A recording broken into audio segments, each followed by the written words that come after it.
Deebo Samuel is gearing up to finally do the negotiation with the 49ers for extension, even though apparently he's asked for a trade and hasn't rescinded it. I don't even know if they started the negotiation, but still, they're going to sit down eventually and probably hash this out. And just because Deebo's been very emotional about it doesn't mean that Parag's not going to do what Parag does.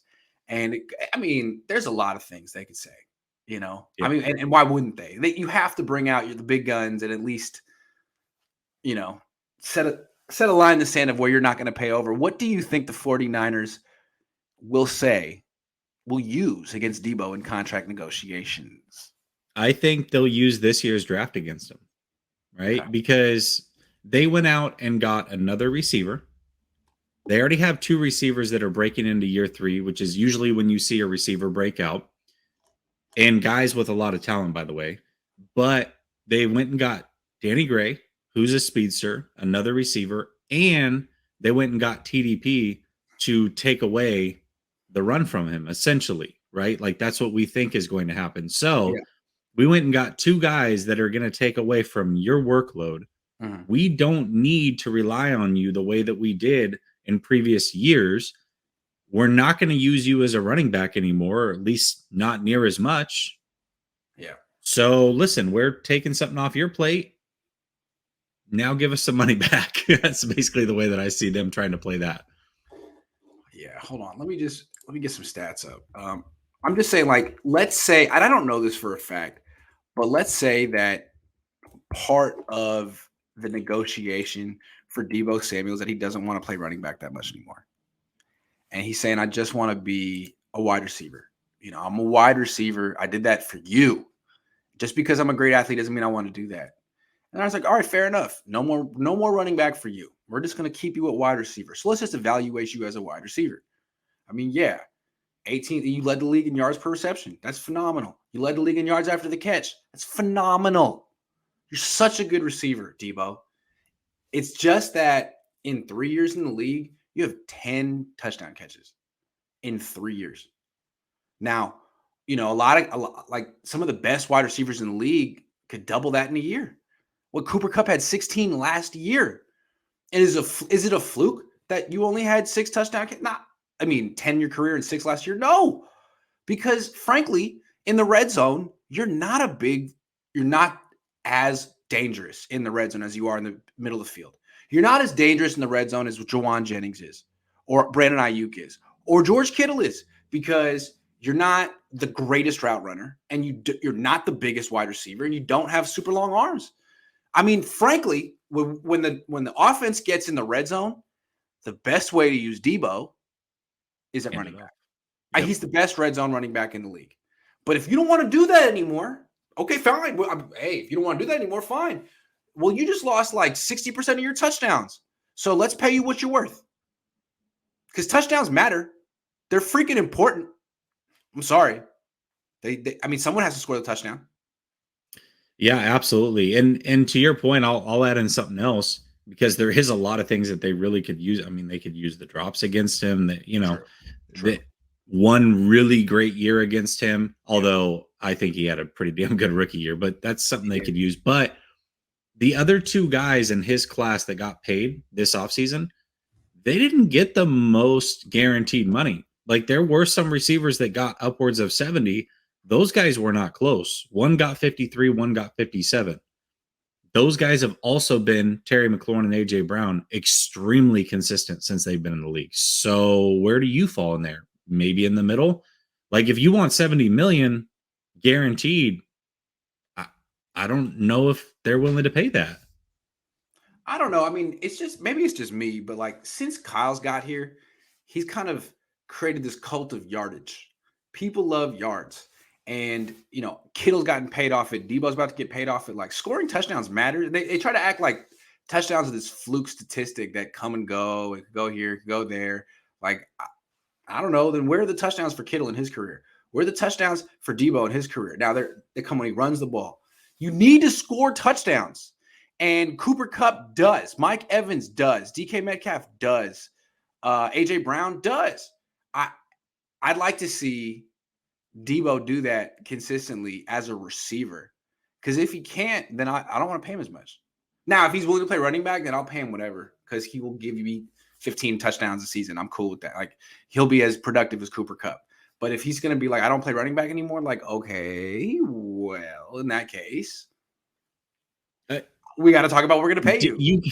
Here's the thing. I love Deebo. He's my Yeah. favorite player in the league. But if he's just outright not willing to run the ball ever, that's a whole. I mean, we're not getting Deebo. No, right? you're not getting We're Deebo just anymore. You're getting Tyshawn. Yeah, exactly. I mean, pretty still much. going to be He'll be good. still going to be a very productive player. He can right? put up 1,500 yards. But I'm paying you as the fifth best receiver, not the best receiver at that point, right? Yeah. Yeah. And it's great. I mean, the Niners can be going up and down the field, but like when it comes to scoring touchdowns, who's going to do that? Trey? TDP? Right. TDP. Right. TDP. TDP. Matt H says the obvious bust feels like Trey Sermon could be cut. He's going to have to do something. I mean, he could be for sure. Actually, he could be. He needs to do something. Yeah. I mean, they've got another, 2 running backs they brought in this year. It's going to be extremely competitive. Sean, how you pronounce that? Gohan says defenses were threatened by defend the backfield. Hold on, let me try that in English. Defenses were threatened by Deebo in the backfield with Jimmy. Imagine the headache with Deebo back there knowing Trey can hand it off, use play action to keep it himself. Even Ayuk could benefit. I agree.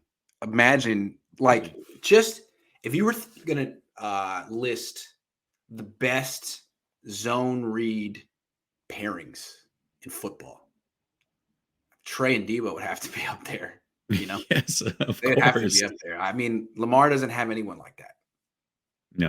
No. I mean, so, and I've thought about this a lot. So imagine Deebo in the backfield. Imagine Ray on the outside coming on a jet sweep. Right. And you got 3 options. Yep. You can go Ray, you can go Deebo, or you can have the keeper, or you could bootleg and throw the ball. I mean, come on. There's so many options that they have. It would be insane. Yes, I agree. Yep. Adrian Brown says, at Grant, do you think A.J. Brown is better than Deebo? Love your show. I live in Wichita, Kansas. You're the go-to for in-depth coverage. Thank you. I think A.J. Brown is a better wide receiver than Deebo. Again, if Deebo says, I don't play running back anymore, give me A.J. Brown. Because A.J. Brown, you could throw the ball to in the end zone. I don't really want to throw the ball to Deebo in the end zone. But if Deebo's an offensive weapon, I think he's the best offensive weapon in football. I think he's the best offensive weapon in football. I agree. Yeah. Oh, yes, of course. But again, if he doesn't want to be an offensive weapon, if he wants to be a wide receiver, well, you don't score touchdowns anymore. So give me A.J. Brown. Yeah.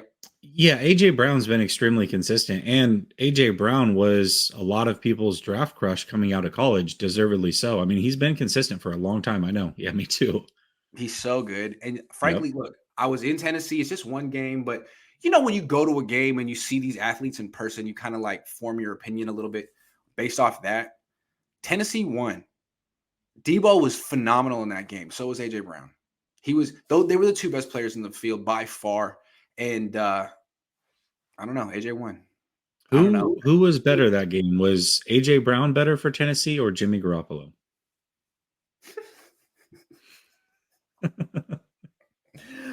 Hey man, I wrote off I guess I wrote off Jimmy a long time ago. But when he missed Juszczyk up the sideline, that was it. I think that was it for the most of the NFL too. Like, dude, what the fuck happened? That was pre-thumb injury too. Let's be clear about that. It was pre-thumb injury. That was just straight up yips. I don't know.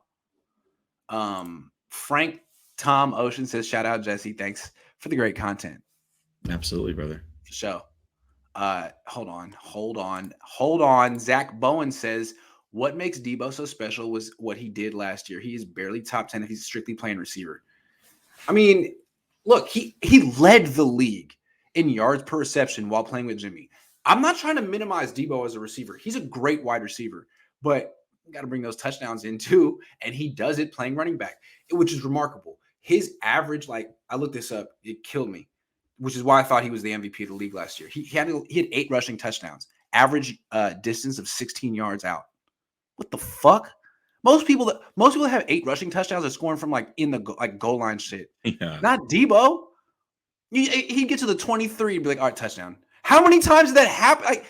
Those are game-changing plays. Yeah, they really are. Steph Curry hitting 7 threes. It's like, oh, you just scored.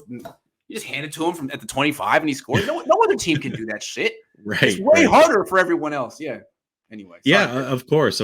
Shout out Zach. He's a member on my channel as well. Definitely supports the 49er community. But yeah, I don't know. I wouldn't say barely top 10. I think he's locked into the top 10, but there's a question. I mean, top 5's probably not a thing if he's just a receiver. I mean, I don't know. There's some good receivers in this league. Some really good ones. He's not a big enough factor in the end zone. But if he's an offensive weapon, he's the MVP of the league. He is the game changer. Because even Jamar Chase, you can't put Jamar Chase at running back. You can't put any other wide receiver running back like this. It's crazy. It changes the sport. It's that transformational. He needs to keep doing it. I wonder if he continue to. For sure. I will say that the deep ball for him, I think, is underrated. I mean, Jimmy's held him back for a while, but he can. I mean, he can go deep. So yeah, he's faster than Ayuk. Yeah, people act like Ayuk's the downfield guy. No, he was the clear out route guy. Yes, it shouldn't have been, and now it's going to be Danny Gray. Yeah. Cles Limperio says, Grant, just wanted to say thanks for saying my name right. He predicted. Is he foreshadowing? Right? Yeah, he's foreshadowing it. Do you think the sale of Great America will affect the Niners Stadium situation? You know, I don't know if you saw that. Did you see that? I didn't see it. Okay, so yeah. So Great America is dope, but it's been there 50 years or a little bit less. And do they still have the Top Gun ride? Sorry. Yeah, they do. It's it's my favorite ride ever. I loved that ride when I was a kid. It's not Paramount. It's not sponsored by Paramount anymore. They have a chance. Anyway, it's a great ride. They just got sold, and then like 11 years won't be there anymore. It's probably going to be like condos and shit. Anyway, I think it's hella funny because part of the reason the Niners wanted to be there, not just that it was, connected to their facility, is that like, oh, you could come and make it a trip. Come out and see the 49ers. We have Great America. Not anymore. Not anymore. You don't. Doesn't Chardall work there? He does. We really got to get a one-on-one with Chardall and ask how he feels about. He's got another 11 years to work there before they shut it down. But really, it's too bad. End of an era, and I do think it's kind of fucking hilarious that the Niners, like the one thing, because there's. Sorry for people who live in Santa Clara, although there's not very many. There's nothing. It's not a tourist destination. And a lot of Niner fans like to travel with the team, and it's not really fun. I mean, not even Niner fans, but football fans. You travel with your team, you come to the Bay Area. Coming to San Francisco is fun. Coming to Santa Clara, not as fun unless you really like Great America. And now it's going to be gone. So it's all the more reason for the Niners to move back to San Francisco at some point. Man, that's rough. That's a bad decision. Dang. Nathan Flores says, love Niners After Dark. Subscribe with Grant last year. Now Jesse last night. Keep up the great work, fellas. Thanks. Hey, thank you, Nathan. I appreciate it. Last one. Sean again says, Deebo knows he's more prone to injury as a running back. True. Meaning he wants to get paid now before it possibly happens. Why? Because if he gets hurt this year as a running back, he won't get a huge contract next year. True. All I would say is Deebo, what he should do is take the contract that Terry McLaurin got today, the 3-year extension, not the 4-year extension. Yeah. Take the 3-year extension and then become a free agent at 29, not 30, because you'll get less money at 30. But if you become a free agent again, you need those touchdowns, Deebo. And so what you should tell the Niners is don't give me the ball on 3rd and 1 or 4th and 1. Give me the ball at the 25, the 20, the 15, the 10. I want those carries. I want the touchdowns. But no, I don't need. I'm not the short yardage guy. I think that's a fair compromise. I think that is an extremely fair compromise. Yes. Yeah. And I agree with you. 3-year deal makes a lot of sense for both sides, in my opinion. I mean, from the Niners perspective, they should want like a 7-year deal, right? But see, I don't know, because he hasn't been overly injured, but the health thing, the way he plays, especially if he is going to continue to run the ball, how is he at 30? But we've seen Kittle break down. A 7-year deal in the NFL is like really like a 2-year deal. With I feel it. 5 1-year options. You know what I mean? feel it. But no, 3-year deal for Deebo would be smart.